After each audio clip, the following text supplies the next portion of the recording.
Saya siap mendengarkan dakwaan jaksa penuntut umum di dalam ruang sidang, bukan di ruang Mabes Polri. Saya mendengarkan dakwahan 3 jam, 5 jam, 7 jam, 8 jam. Saya siap untuk mendengarkan dakwaan jaksa. Tapi hadirkan saya dalam ruang sidang pengadilan. Saya akan ikuti seluruh rangkaian pengadilan dari awal sampai akhir. Jangan saudara saksi ini banyak berbohong, banyak memberikan keterangan dusta, dan dia melanggar daripada sumpahnya sendiri. Saya minta kepada majelis ini untuk menilai dan bisa mengajukan orang ini juga ke dalam persidangan karena dia sudah melanggar KUHP. Anda bisa diancam hukuman 9 tahun penjara karena menghasilkan kesaksian palsu. Terima kasih. Assalamualaikum warahmatullahi wabarakatuh. Saya Yudi Pramuko, tukang donat dari para YouTuber tertua di semesta.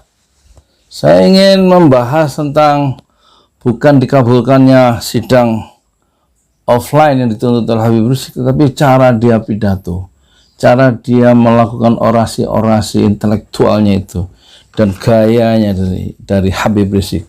Sebenarnya dari mana gaya Habib Rizik yang seperti singa di podium itu? Kalau kita lihat nanti waktu dia di pengadilan di sidang offline tahun 2008, nanti disampaikan ininya ya, disampaikan apa namanya, cuplikannya dia perdebatan pidato. Dia sebenarnya Habib Rizik itu gabungan dari 3 tokoh besar Islam di masa lalu. Yang pertama Kasman Singo Dimejo, kedua Muhammad Nasir, dan ketiga Prawoto Mangku Sasmito. Saya akan uraikan dan dengarkan uraian saya ini sampai selesai. Jangan di skip. Pertama, Habib Rizik itu kalau pidato itu kuat, punya stamina tinggi ya, dengan tingkat vokalnya sekian oktav, dan dia bisa pertahankan. Itu mengingatkan kita kepada Kasman Singo Dimejo, kader terbaik dari Haji Agus Salim. Dan Kasman itu waktu di sidang-sidang konstituante, waktu memperjuangkan dasar Islam sebagai dasar negara, dia melawan tokoh-tokoh PKI yang menginginkan komunis menjadi dasar negara Indonesia.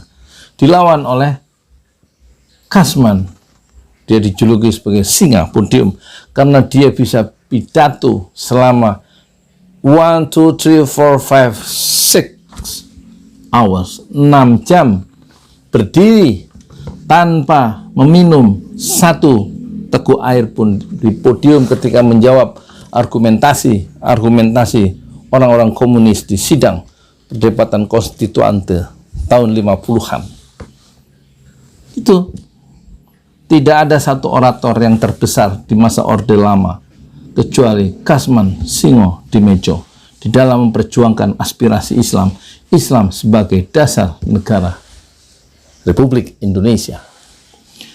Tetapi penguasaan hukum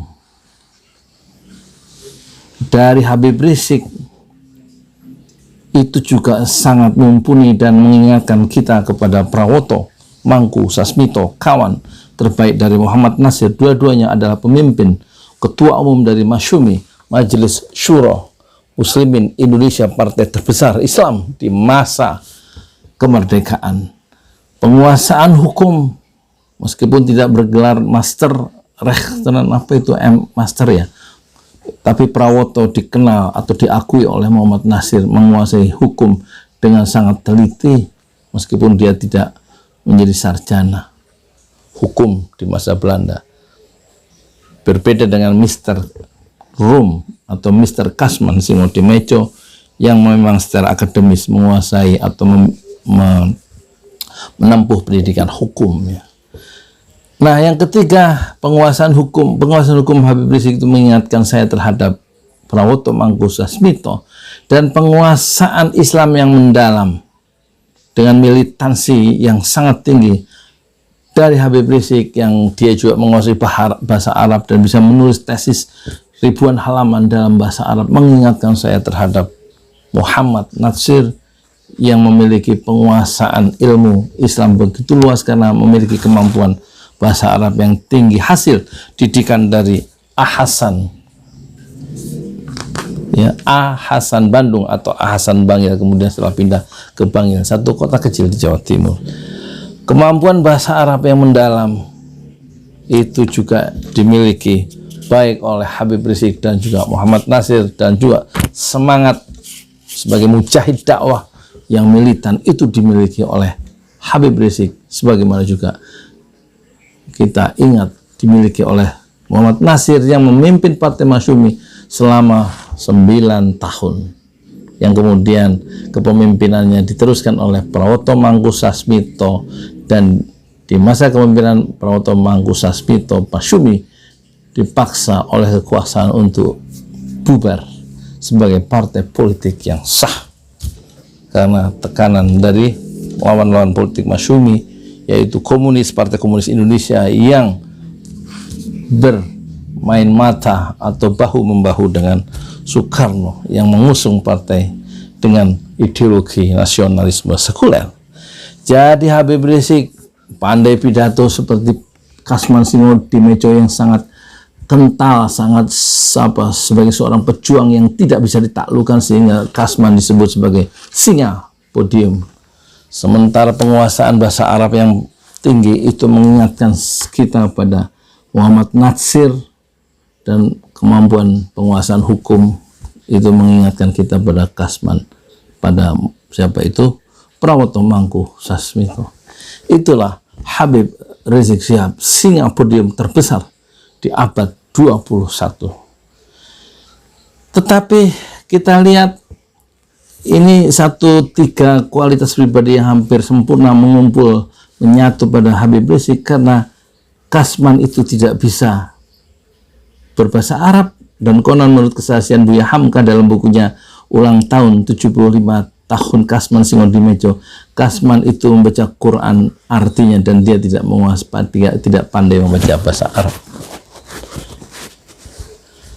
Kalau penguasaan bahasa Arab itu memang tidak dimiliki oleh Prawoto dan tidak dimiliki oleh Kasman, tapi dimiliki oleh Nasir.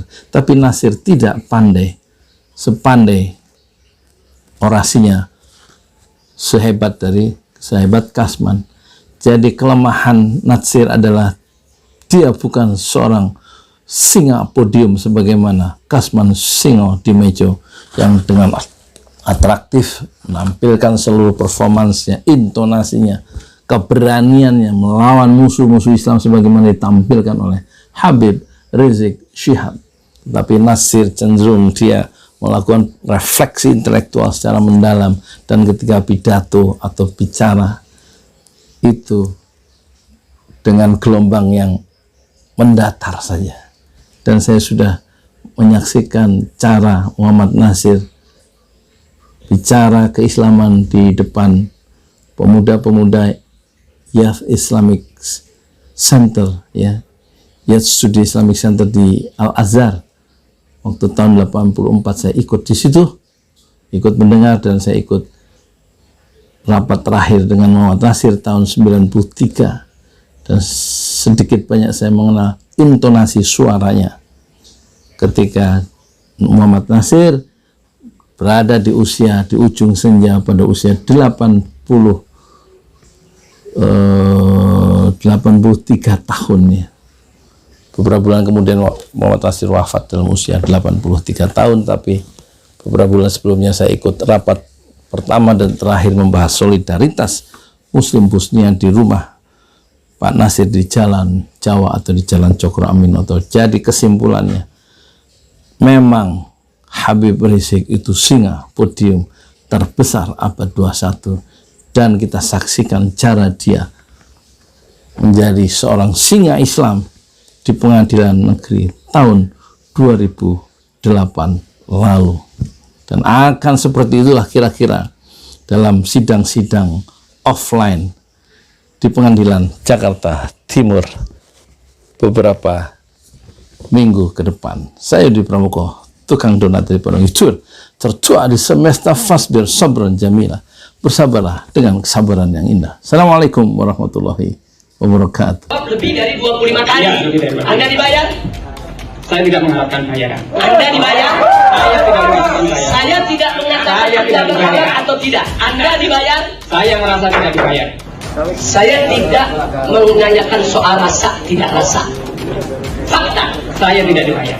Anda menerima uang? Saya menerima ongkos. Menerima ongkos. Artinya Anda menerima ongkos. Berarti Anda ahli bayaran ya. Jangan bicara sembarangan. Saya tidak bicara sembarangan, fakta Anda yang jawab. Anda terima ongkos. Lalu, saudara Subhan Anda tinggalkan begitu saja di kantor? Anda tidak kembalikan ke sel? Urusan atasan saudara. Jadi bukan atasan yang perintahkan saudara, saudara yang perintahkan atasan. Saya mau pulang, atasan yang kirim saja itu Subhan ke sel. Jadi tinggi mana pangkat saudara sama atasan? Jadi kesaksian saudara ini sengaja saya tanya sedemikian rupa karena kesaksian saudara ini dan apa yang saudara lakukan dalam penyidikan itu telah memakan korban, di mana saya dijebloskan ke sel, saya dijebloskan ke penjara. Jadi saudara jangan berbohong. Selama ini sidang berjalan lancar, tapi entah kenapa hari ini ada 7 saksi polisi datang, tiba-tiba di luar banyak preman. Apa ini bagian dari polisi yang mengatur? Saya keberatan bagi. Ya, justru ini saya tanya, Anda dikawal tidak? Tidak. Nah, jawab saja. Tidak. Jawab saja tidak. Anda undang preman tidak? Tidak. Ya, jawab saja. Jangan Anda merasa langsung tertuduh, berarti Anda salah. Jadi tidak, Anda tidak undang preman. Anda kenal dengan preman-preman itu? Tidak ada. Tidak, cukup majelis hakim. Terima kasih. Jadi dari tadi saudara ini kalau soal jam ini banyak yang tidak logik. Diambil jam 5, diperiksa jam 5. Selesai jam 20, tanda tangan jam 20, serah terima jam 20. Atau Anda nggak pandai menghitung waktu?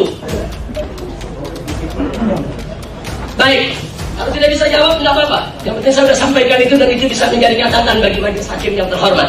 Jadi saya perlu sampaikan bahwa petugas penyidik Fakhrozi ini perlu diperiksa oleh Propam karena melakukan salah tangkap kepada Fakhrozi yang tidak hadir di Monas. Jadi Anda harus diperiksa, Anda harus ditangkap, dan harus tercopot Anda punya pangkat. Tidak secara tidak hormat karena Anda menangkap orang yang salah. Tahu itu saudara. Dan kami akan laporkan itu ke Propam untuk memeriksa Anda. Terima kasih majelis. Anda kan penyidik, sudah pengalaman kan? Sudah pengalaman kan?